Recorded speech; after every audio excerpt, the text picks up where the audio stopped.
And I'm also excited to introduce our speaker. And I have to say, AJ, I was laughing because I typically make little cliff notes, right? So I tried to make cliff notes of everything AJ's been up to, and it filled a page. So I'll try to give you the cliff notes for what AJ's been up to, but it's really relevant to what we're talking about today. So if you can bear with me, I'm going to just hit some highlights to give you a little bit of the background of our speaker, Mr. Anthony Jones. So Anthony is the Associate Provost and Assistant Vice President of Enrollment at Howard University, and he provides a strategic direction for the university for enrollment objectives and also administering a budget of over 200 million. So AJ is in business. When you're administering a budget that big, you are in business. He's also served as Vice President of Enrollment at both Fisk Universities and DePauw University. Now corporately, AJ has been, and we won't get into the businesses, but a Director of Global Diversity as well as the National Director of Recruitment Services. So AJ's got a business background as well.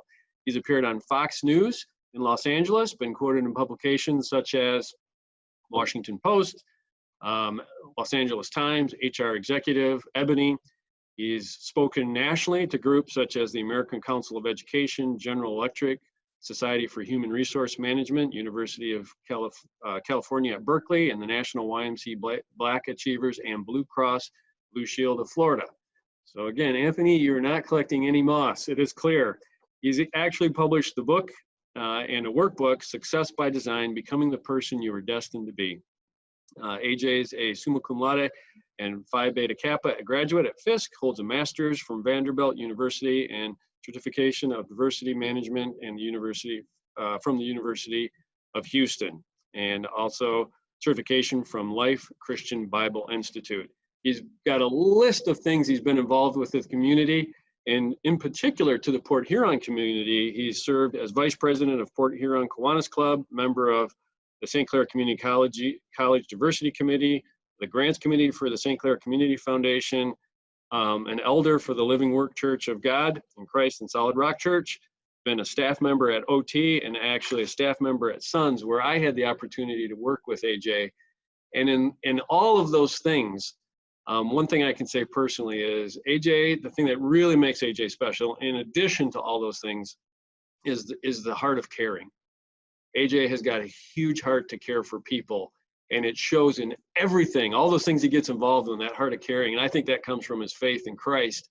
And what's interesting too is when we got this topic and thought of it, it was a hands down, we hope Anthony can do it. To bring in the faith, to bring in the business, and to bring in the diversity and the experience and training that AJ has in all those areas. And it can be a very sensitive subject. We thought, boy, the perfect person would be AJ. So AJ, thank you for joining us today, and let's please welcome Anthony Jones. Awesome. Thank you very much, Jeff. Thank you. And thank you to all of my friends that are online today. I do appreciate it. For those that I've not met before, great to meet you. I consider myself to be a son of Port Huron, even though I've not lived there for a number of years with my family. We have wonderful friends there, and we get back there often, thanks to OT and some others. Marilyn Moncrief, where is she? Hey, Eminem on there. People that are just wonderful to continue to work with. We are going to talk about a sensitive subject today, but I think that at the end of it, we'll all agree that we're better for the conversation. I do want to do a time check, however. So Tom or Jeff, can you give me some sense about how much time you want to take on the presentation so that I've got that right in front of me? We have about until 12:55. We end exactly at 1, and I know Marty Dorn would like to jump in at some point, maybe with some Q&A and stuff. Okay, sounds good. That means that we're going to move really fast. So I'm going to jump right into my slide deck here. Let's see, Renee, am I good to go? Yeah, all right. You are so on top of it, Renee. Always, like you never miss. All right, great stuff. Let's get into this. All right, so our topic today is how does faith, business, and diversity converge? So let's see if we can get the slides going. All right, now, before I begin, there's a ground rule that I always like to implement in every one of my presentations, and it's really simple, and that is, I need to have your permission to make a mistake.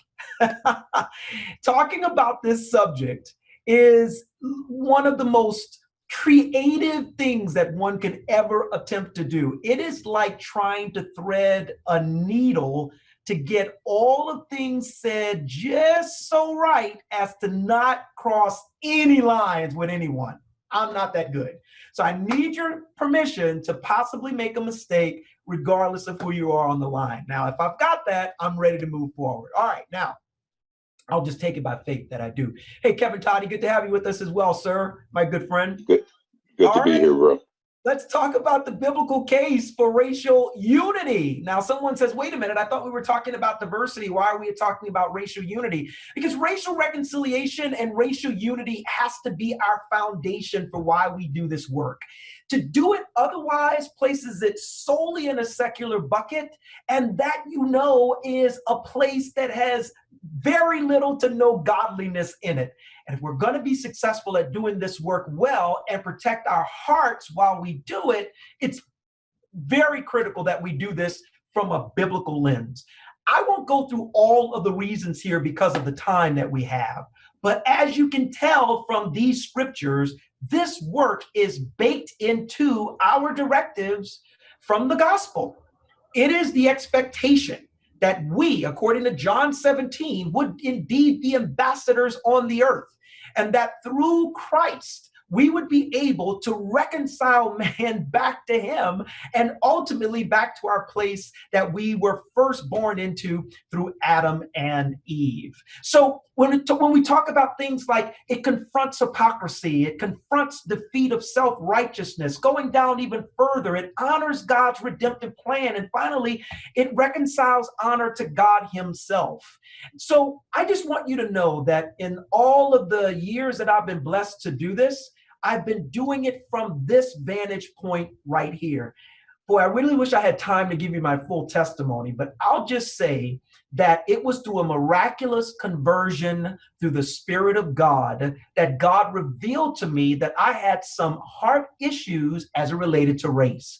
I grew up in South Louisiana, had experienced some things racially that were not very kind and pleasant.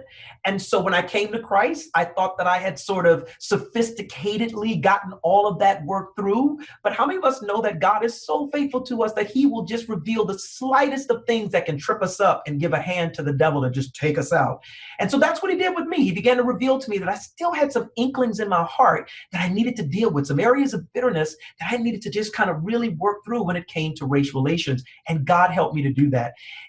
The end of that story I love is that when I was coming out of my prayer closet, the morning after that God had done this just miraculous conversion in me around this, he had me to stop and look up. And when I did, I was standing underneath an open air vent. And I wasn't all the way under it. But God said, before last night, you were standing under a half open heaven, but now you're under a full heaven. Now, for those of you who may not understand what that meant, for me, what that meant was that I was missing out on some of God's full blessings because of some of the anger and the bitterness that I was holding in my heart.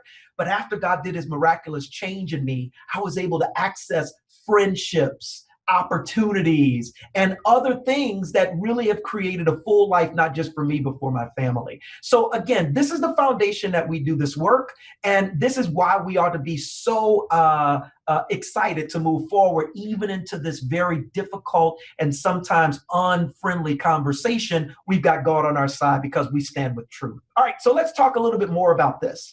All scripture tells us is that we came from a great father and mother that was born into the earth through God's ordination, and that was Adam and Eve, created by God, right? And so we see there in Genesis 1:27 that God created them in his image. But look, we then transition to Revelation 7:9, the end of the book, and look at what it says. And this I looked, and behold, a great multitude that no one could number. So we've grown a lot from Adam and Eve to this great multitude that's ultimately going to stand before God. So logically, we have to consider the fact that there's a great deal of diversity that's spread out throughout that whole process. And this diversity wheel kind of gives us a snapshot of what that looks like. So think about it. We all have different types of personalities. My wife and I we often work with Florence Lightower's Personality Plus that talks about the 4 different personality types.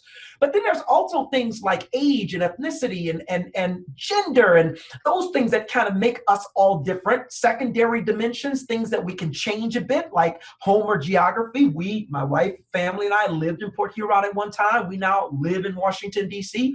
And then there's still more diversity on top of that. When we talk about different organizational dimensions, we've got on this line today, we've got different types of businesses. You've got obligations to various organizations that support the work that you do.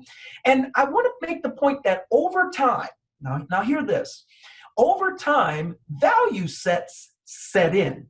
Now, when you think about value, it's the thing that we rise and apprize above anything else. And typically, when we do that, we tend to want to do those things more often.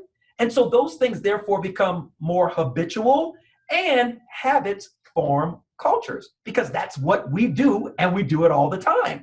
And so what happens is if you go around this wheel, you begin to see how in various aspects of it, there can be values that are created, that are practiced habitually, that create culture. For example, if one grew up in a union family, grandfather was union, great-grandfather was union, father's union, the son, you've got some value sets, some perceptions, some ideas, some ways of doing things that a non-union family might not even find valuable. So when you bring those two together, there's going to sometimes be a recognition, and if we're not careful, maybe even sometimes some conflict. That's just one example of how we move from where we were in Genesis to where we will ultimately be in Revelation. All right, let's keep going. Now that we've taken a look at the foundational biblical case for this, let's now talk about what is the business case for diversity and inclusion. Now, this is where it starts to get a little bit more restrictive in terms of how people begin to perceive the work.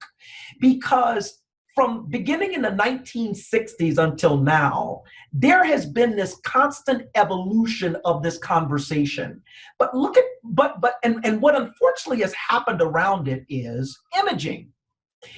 Regardless of legislation, regardless of the actions of certain individuals that were positive, there is a generation today that lives with images from the 1960s, 1950s of lynchings and water hoses and young people being locked up in jail, Klan outfits and so on and so forth. And so that's where the conversation sort of arose, and then we went forward from there. So you would imagine that today, when we try to have this conversation around diversity and inclusion, unless one is completely critically thinking, it's easy for all of us to bring those images into this conversation and attribute it to just that. All right, I want to just put that on a bookmark for a moment because I need to take you to an incident that happened right as our young nation was coming out of war with England. And that is, if you know it, the Whiskey Rebellion. So farmers up in Pennsylvania had a whole bunch of rye after their crops were settled that it was going to waste. They decided to turn it into whiskey, and they were selling a pretty good clip of it. Well, that young government needed taxes. They needed revenue in order to pay itself back for the war that it just fought. So they taxed the whiskey that was in that Pennsylvania area. Those farmers weren't having it. And so those folks said, we're not going to do this. They ended up accosting one of the federal officials in their region, took over his home, attacked his home. Militia came to put down the rebellion. George Washington himself actually got on a horse and started heading to Pennsylvania to help put down this rebellion. And then finally it was settled. Now, for those of you who don't know this story, if you go back and you research it, you'll actually find out that our two-party system actually evolved from that particular rebellion, the Whiskey Rebellion. It's a very fascinating story. But here's the takeaway. That, my friends, that was a civil rights initiative. That was a civil rights movement. The people felt that their civil rights had been violated by their government, and they decided to stand up and to do something about it. Now, were there hoses? Were there people going to jail? Were there dogs biting on people? None of that. And the fact that it was generations ago, we don't think about the Whiskey Rebellion in context of civil rights, but it is in fact that by definition.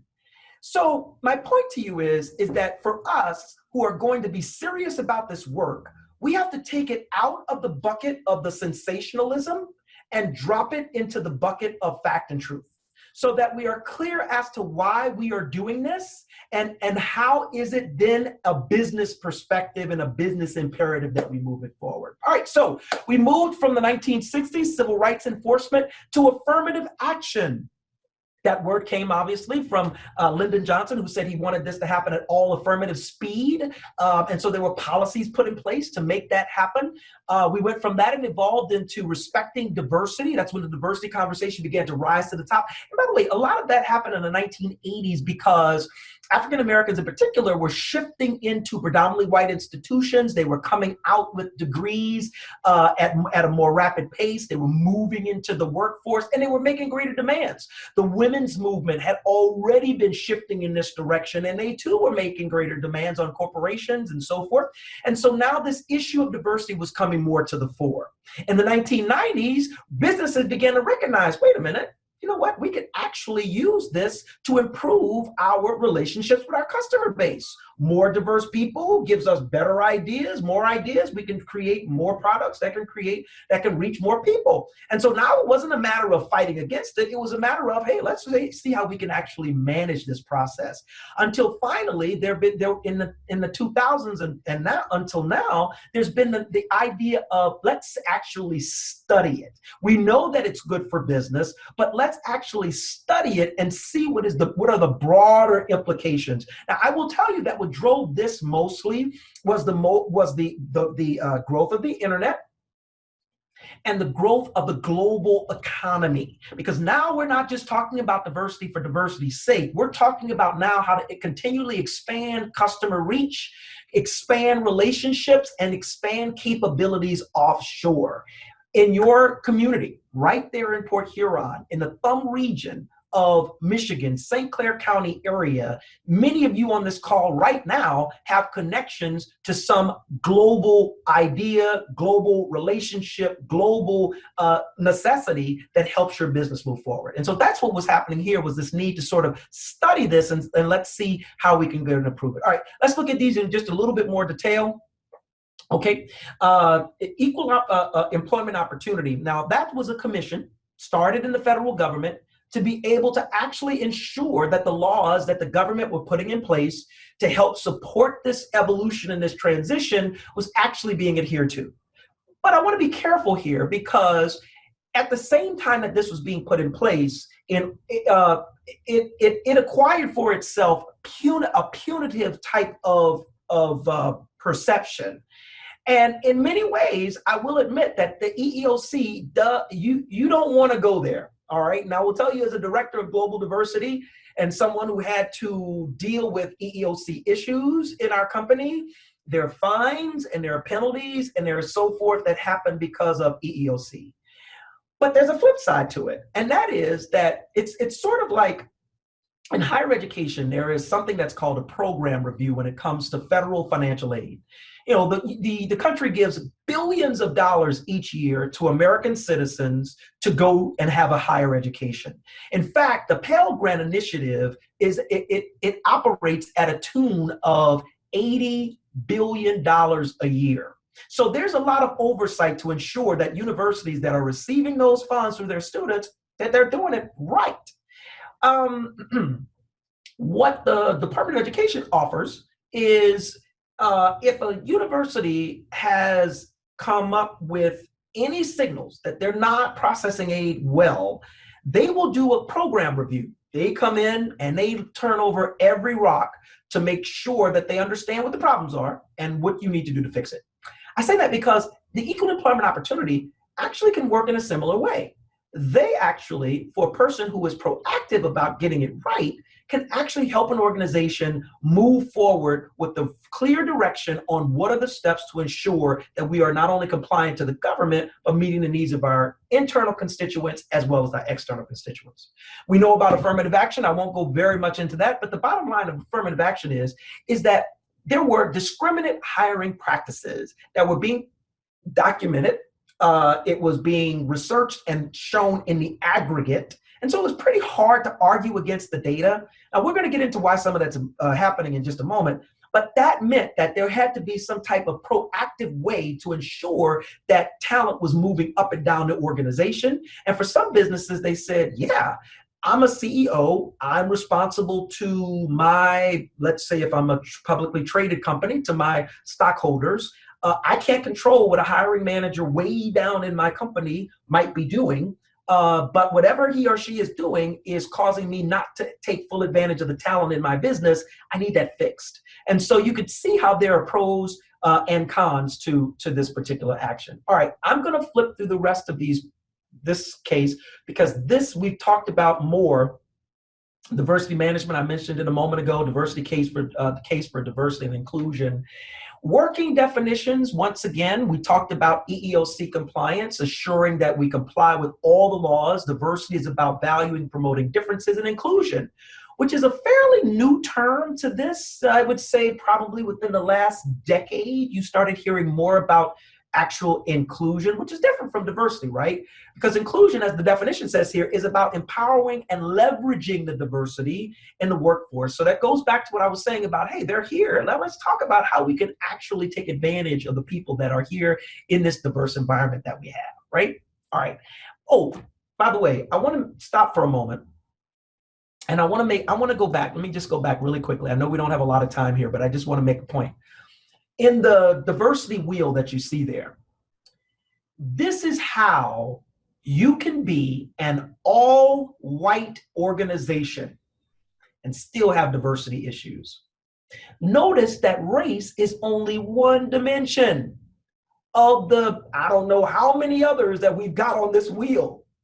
And so as a critically thinking business owner, you would want to be careful not to set aside this issue as a race issue because you don't necessarily see the numbers of diversity from a racial perspective and think, well, we don't need the tools or the ideas that come along with solving diversity issues. If you've got people living in different places, different parental status, maybe even amongst whites, different ethnicities, right? Hispanic, non-Hispanic, whites, very different.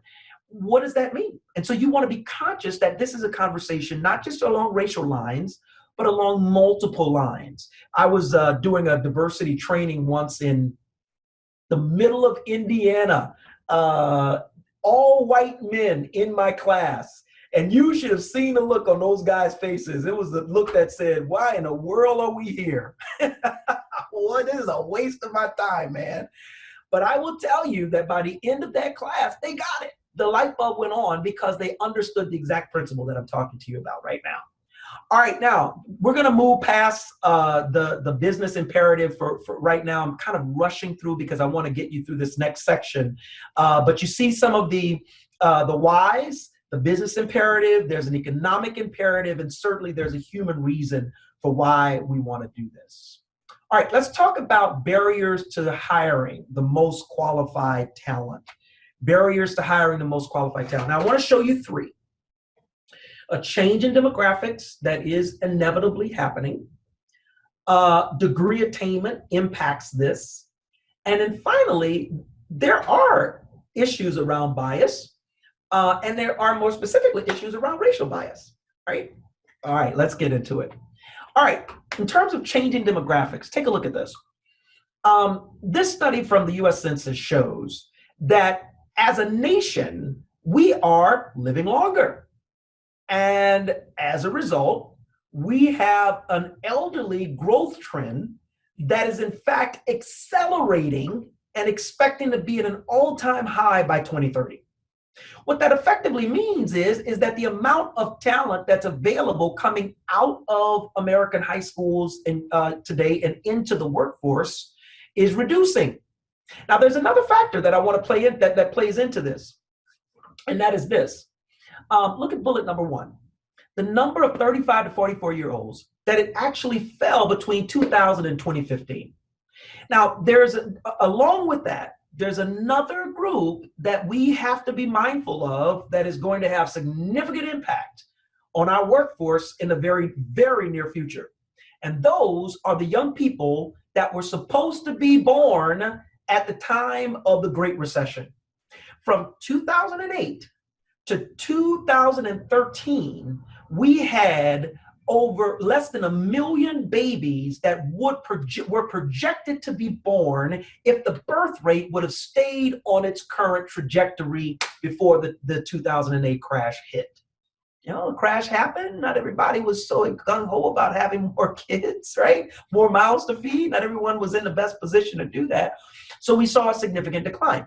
What is happening with that now? It means that that lower birth rate means that we have fewer students in school today, and therefore expected fewer high school graduates that's coming out of the pipeline. So the young people that you're going to be ready to hire may not necessarily be there. And by the way, there are 2 regions in particular that are suffering from this the most. It is the Midwestern region and it is the Northeastern region. And so Michigan sits right in the middle of this dearth that's coming our way. So we have to be thinking about that consciously as we're going forward in terms of what are we going to do in order to impact those changing dynamics, right? So from a hiring perspective, that has an impact. All right, let's keep going. Now, degree attainment. Look at my bullet there. 2/3 of all jobs will indeed require post-secondary education by 2020. That's now. So that means that we have a growing dependence on higher education to be able to produce the kinds of workers that we need. Now, I realize that over the last 5 to 7 years or so, there's been a growing disdainment about higher ed. Trust me, we are feeling it in higher education today. More people are questioning, do I really need to spend this kind of money on this degree and go into all of this debt? Well, I won't get into that argument, but what I will say is that you, business owners, small businesses, mid-sized businesses, large corporations, multinationals, global companies, you are still saying that some type of preparation is still necessary. And so, it is still the case that as long as you're needing it, we're going to continue to provide it. So look at what's happening here. Back in 1973, 16% of bachelor degree holders versus 35% in 2020. Let's keep going. Now, the concern, therefore, is that the data is showing that enrollments are actually sliding. They're slipping back. Enrollments at 2-year and 4-year colleges have slipped by 2.7%. At 4-year for-profits, 4.9%. So even though we are seeing slight increases year over year with the 4-year private nonprofit institutions and the public 4-year institutions, it's not growing at the rate that it was growing previously just 10 years ago. So because of those birth rates, because of the change in demographics around age, there are just fewer students to get degrees, but yet there is still greater demand. So there is therefore a gap. And we as businesses will need to figure out what that gap means, because ultimately under one roof, it could mean very different types of employees that we're employing, and different strategies we'll have to use as to how we go after those employees. All right, now let's talk about implicit racial bias. And this is where we're going to spend the balance of our time here. And I think I'm going to be able to get you out here on time. I want to acknowledge a truth, and that is all of us, every single one of us on this call, have biases. That is just the God-given right that God has given, that we have to be discriminate in our choices on this earth. The story I tell is when my wife and I go to get ice cream, she's an Indiana girl. She grew up on potatoes and corn and steak. That's it. That's her. That she's straight down the middle. I'm from South Louisiana. I grew up Creole, y'all. Gumbo, jambalaya, crawfish stew. So when we go get ice cream, she's all vanilla. When I go get ice cream, I want some nuts in it, some chocolate, some strawberries. I mean, you name it, I'm packing it in there, right? So she is very much biased against that. She can't stand all of that. I'm very biased towards it. And the exact opposite. We all have our biases. And I realize racial biases and ice cream are two totally different things. But it really does come down to a matter of us embracing the fact that biases exist. Because when we don't do that, it means that we avoid dealing with when our biases can go awry, can go astray. And that's when it happens, where we have implicit, not explicit. In other words, we don't bias purposefully, but implicit ideas that can happen in our minds, natural processes that we can then ignore because we don't want to be accused of being one way or another. And it can obviously be bad for business. All right. So it is a mental process. You can see there from the slide. I won't go down into the details of it. Most people are not aware that they actually do, in fact, have these biases, from hidden to less egalitarian to self-reinforcing. Implicit biases reside in our unconscious mind, not our conscious mind. Unconscious attitudes are less egalitarian. It is just a matter of fact. And we also refuse to talk about these issues because, once again, it's difficult to confront that in and of ourselves because of the stigma, the negative stigma that we've had on our lives over time. And by the way, if I don't have time to go into great detail, but I love to talk about the studies that have been done around images of African Americans in the media over time. And the impact, are you ready for this, that it's had on Black folk. I'm not going to talk about white people right now. I want to talk about Black people and how it's actually caused a certain perception of Blacks about themselves through those negative images through the media. So imagine then what it does. There's an interesting study about the impact that it has from Asians and how they view African Americans, Hispanics, how they view African Americans. So if you ever want to just take some time and you just want something to do on a quiet Sunday, Google it, and I think you'll find it very interesting. But there are consequences when it comes to hiring practices. We can miss out on talent when it comes to that. Look at these 3 points. A study conducted in Milwaukee found that white job applicants with a criminal record were more likely than Black applicants without a criminal record to actually get the interview. In 2010, the U.S. Department of that's our EEOC commission there, announced that private sector workplace discrimination charge were at an unprecedented high. And in 2003, researchers found that job applicants with white-sounding names received 50% more callbacks for interviews than applicants with Black-sounding names. Now, I'm not one to get into politics in my presentations. In fact, I don't have the luxury, quite frankly, of doing that in the type of work that I do, talking about politics. So my friends will tell you I very rarely get into those conversations. But I do want to point out that we have one candidate who has a name like Kamala. And for some, it's been kind of a difficult pronunciation. And for others, it's gone very well. But you can see how a name has risen up to be an issue in our national politics. Well, that same idea can happen even in the smallest of instances within our corporations, within our companies, even with our customers. Names can sometimes matter, and sometimes it can help us to miss out on the cash. We don't want to do that because we need our bottom lines to grow. Now, I want to deal very quickly with the idea of, you know what, Anthony or AJ, this is all great and fine, but the truth is, I really don't see color when I'm doing my hiring. That's a good thing in a way, but I want to explain why that might be true. To do it, I need to pass through the identity formation of how people of color form their identity. In the simplest way of thinking about it is that when Black folk, people of color, Hispanics, for example, are born into the U.S., the United States, they have what's called a European or Eurocentric point of view. In other words, children often see themselves as white. It's not until some incident happens that wakes them up to the fact that they may well be different. And then there's a journey that they begin to go on to decide which end of the spectrum am I going to be? Pro-Black extreme and therefore anti-white extreme, or pro-white extreme and therefore anti-Black extreme?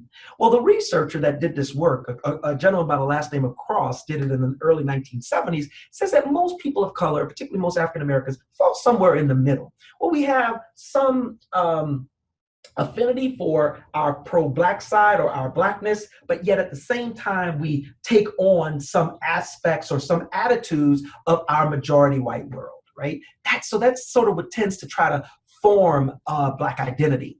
Now, I will tell you that I've watched my own children now walking through this process for themselves and sort of deciding where they're going to be on the spectrum. And it's pretty interesting when you work through that with them.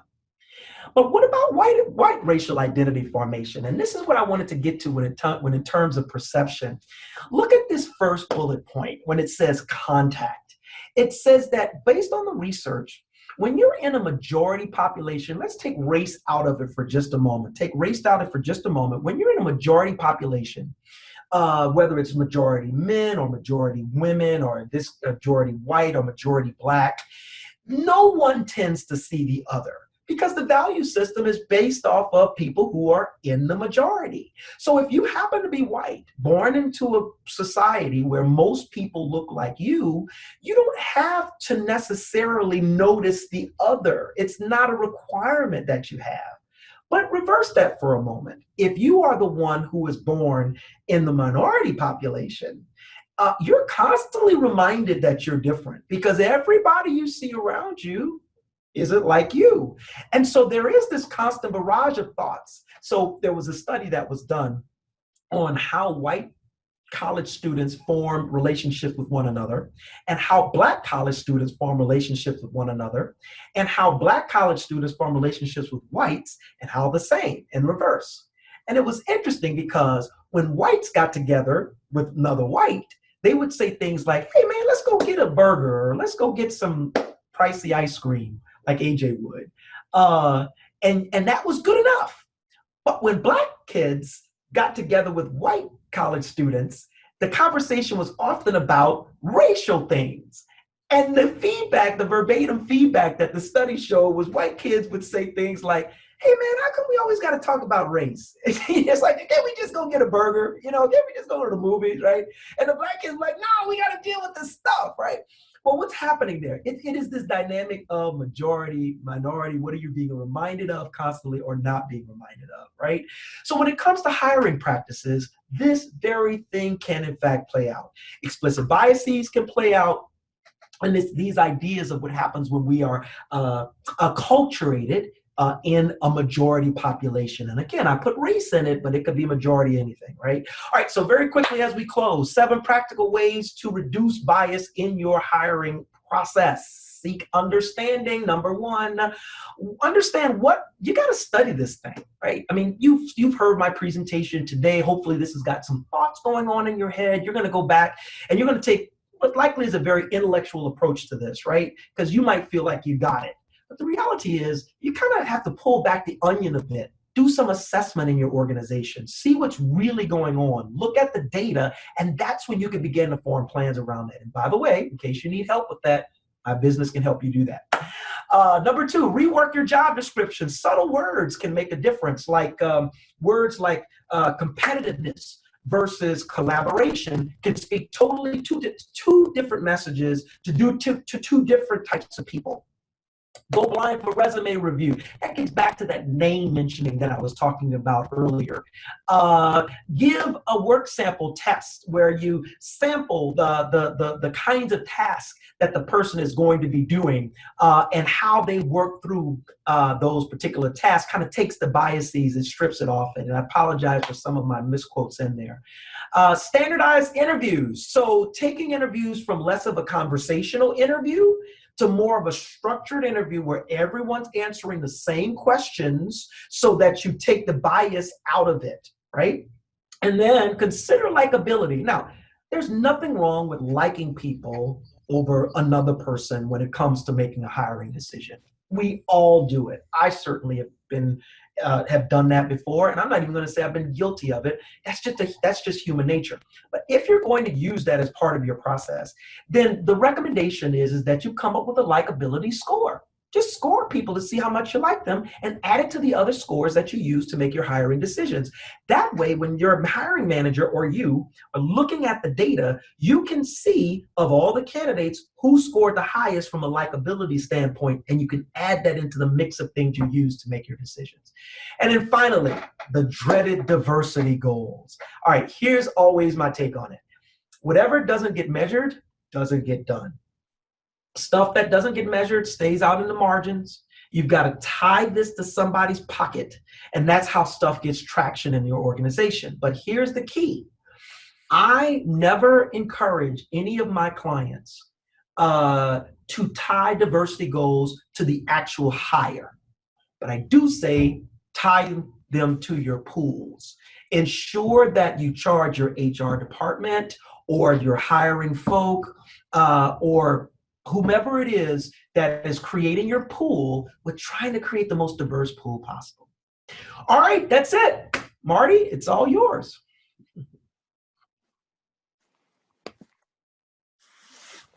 Okay, thank you. Thank you, AJ. We've just got about 5 minutes for some questions.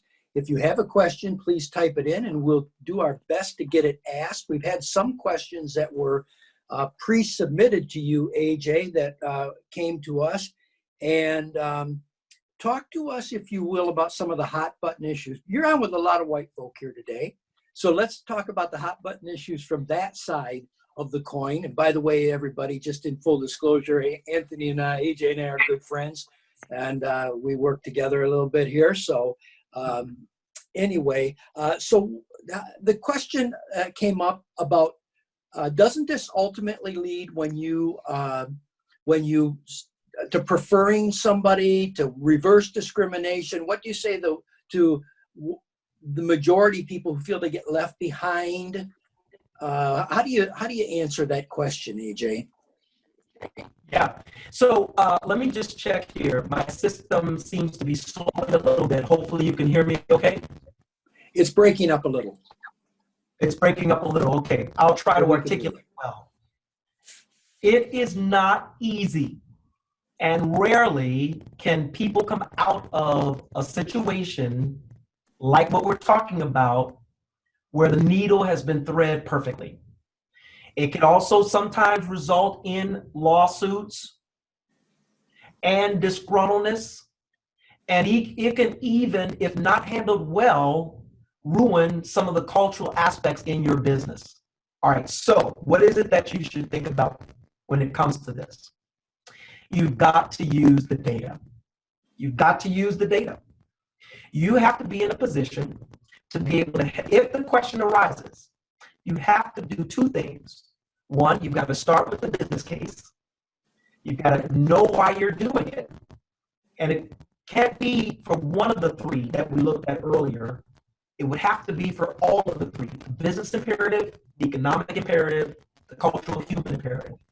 And then you have to come behind that and you have to show the data, evidence for what is the reality right now in the organization. Here's how we look. And then also, I encourage people to take it one step further. Show the data of your customer base. Who are you trying to reach? Where are your potential markets? And how does that ultimately drive your bottom line?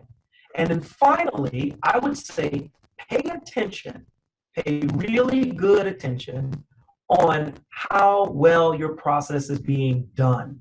Because you want to show the person that fairness, in other words, performance evaluations, feedback loop, that all of those things are in fact in place. Now, once you've done all of that, the hope that you'll solve it and have everyone feeling okay, it's probably a stretch, But if you're faithful to the business case, if you're faithful to the customer base, and if you're faithful to a fair process, then I think you have what you need in order to move forward. Thank you. Another question, AJ, on this is business owners will often say, we'd love to hire minority out of the minority communities. We don't get applications. How does a business resolve that whether it's a real dilemma or not? I'll let you speak to that, but how do businesses resolve that? Well, one thing that you have to do is go back to the conversation we had about the demographics. Now, you have to be very real with yourself about what racial talent is available from a diversity standpoint. Now, because I'm familiar with the Thumb area, I know that from a people of color standpoint, and those numbers are pretty low.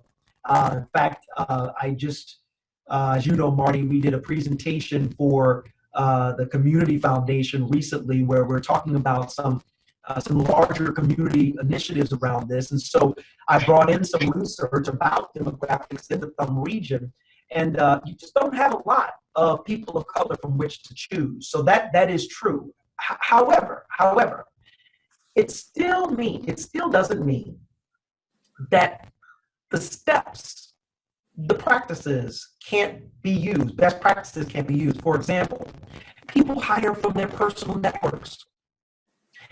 I didn't put it in this presentation, but there's studies that have done about how far people's networks, like their personal networks, expand. And actually, neighborhoods have a great deal to do with it. And the truth is besides church, not even work, relationships don't expand very far. So could you go to people who are of another race and ask them about their personal networks, get them involved with your hiring practice? Could you be, and that often is a very good way to help further diversify that pool. I know time is of the essence, so I'll stop right there. Okay, thank you, AJ. We are out of time.